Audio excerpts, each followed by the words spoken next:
Hey Sugar Snaps, welcome to the Textile Indie YouTube channel. If you're new here, my name is Brittany. If you're an old friend, welcome back. Glad to have you. Today we are joined again by Sherry to go over more embroidery content. Today I have 5 embroidery transfer methods ranging from the most intricate to the simplest. This is the process that I go through when I'm deciding which transfer method I'm going to use for this specific project, and of course I like to do it the laziest way if I can, but that's not always right for every project. We have a companion blog post where I outlined all of the uses for over 15 different transfer methods, from the most traditional, which is the punch and pounce method, to the easiest method that I'm going to share at the end of this video today. The first method that I will consider if the project is pretty intricate is the tracing paper method. We talked about how it's nice to have a package of tracing paper. This is vellum paper, which is a little bit thicker. Any kind of tracing paper that you have around your house will work. So I started out making this sloth for Bailey, and it is quite intricate, especially around the face. And when I got done, my husband said, "Is it a chipmunk?" And I knew that I hadn't quite nailed it. So I used a different transfer method that I'll talk about in a minute, and it wasn't quite detailed enough. So when I got to the features on the face, I couldn't really see what I was supposed to be stitching. And I was trying to look at the book and then make on the fabric what I was seeing in the book. That's not my gift. So I needed just a little more guidance. So I'm going to do it again because practice makes perfect. So this time I used the tracing paper method, where I laid the tracing paper over the pattern. I was able to get the very intricate details, and then I pinned the tracing paper onto my pattern, and I will just be stitching straight through and then tear it away. The reason this is the 5th on my list is because when I'm done tearing this away, I will have to use a piece of tweezer or a pair of tweezers and pick out all the little bits of paper that are left.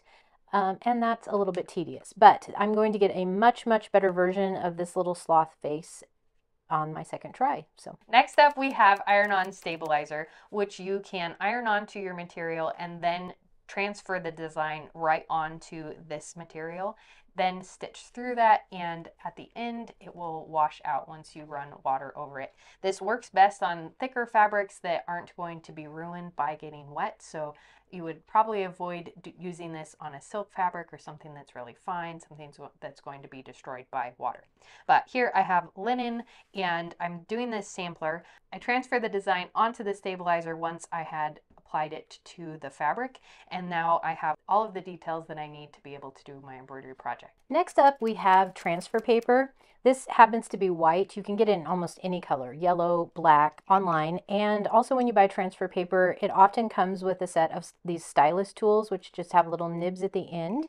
Transfer paper comes in all different colors. This happens to be white. It comes in yellow, brown, black, probably any color.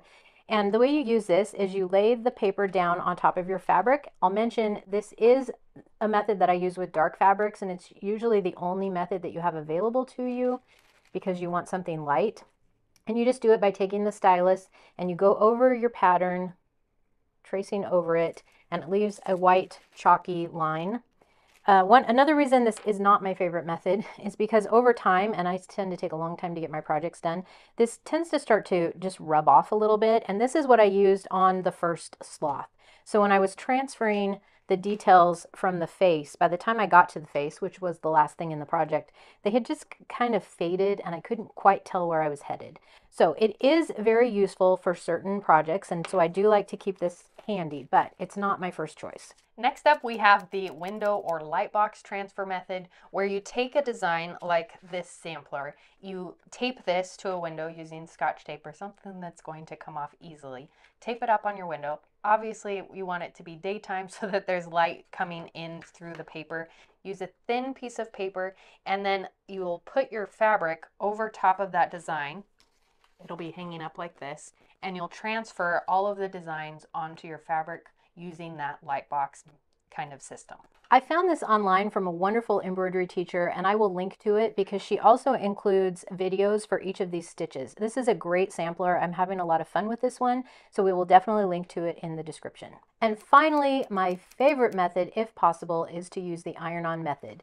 One way that you can do this that is a little more labor intensive is to use your friction pins or some type of heat transfer pin. These are my favorite because they come in these great colors. And you can combine this with your window light method. And I used these pins to transfer this design. And so when I'm done, I'll just be able to iron this and all of these lines will disappear. So that's one way you can use heat transfer. But my very, very favorite, easiest method is when the designer actually provides the iron-on pattern for you, which was the case with this book of embroidery patterns that I love. I'm making a set of 12 of these for the guest room. And in the back, she has all of the patterns perforated so you can pull them out and iron them right onto your fabric. It takes seconds. And apparently you can use these 8 to 10 times. I haven't tested that, but also save them, and you could use one of your other transfer methods if they ever run out of iron-on transfer ink.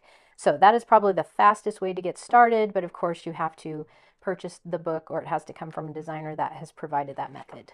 So there you have our 5 favorite embroidery transfer methods, from the most complex to the absolute simplest method. Thanks for joining us for our embroidery series. Check the description below. We'll be updating that with the videos in this series as they come out.